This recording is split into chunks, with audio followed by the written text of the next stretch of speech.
नमस्कार, मी पंजाब डक हवामान अभ्यासक मुक्काम पोस्ट गुगळी धामणगाव तालुका शिरूर जिल्हा परभणी. आजपासूनचा परत एक शेतकऱ्यासाठी अंदाज येत आहे. सर्व शेतकऱ्याला सांगू इच्छितो की राज्यामध्ये आता 22 जून पर्यंत पाऊस पडणार आहे. आज या तालुक्यात पडणार आहे, उद्या दुसऱ्या तालुक्यात पडणार आहे, म्हणून हा अंदाज लक्षात घ्यायचा.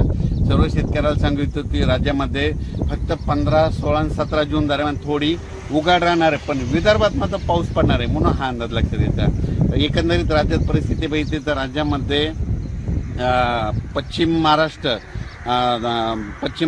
मराठवाडा आणि तसेच या भागामध्ये 13 जून, 14 जून, 15 जून दरम्यान ओढे नाले वाहतील तसा आणखीन एक पाऊस पडणार आहे. काही ठिकाणी वाहुनी पडणार आहे, मुसळधार, कुठं रिमझिम, कुठं पेंडवालचा पाऊस पडणार आहे, म्हणून हा अंदाज लक्षात घ्या.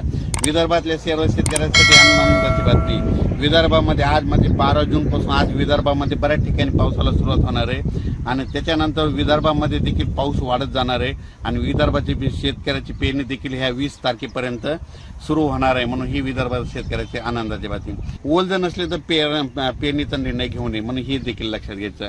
त्याच्यानंतर सांगायचं झालं तर सोलापूर, सातारा, सांगली, नगर, नाशिक, धुळे, जळगाव, त्याच्यात बुलढाणा, जालना, परभणी, अमरावती, अकोला, हिंगोली, वाशिम, नांदेड, लातूर, बीड या भागात देखील ह्या 3-4 दिवसामध्ये चांगला पाऊस पडणार आहे, म्हणून हा अंदाज लक्षात घ्यायचा.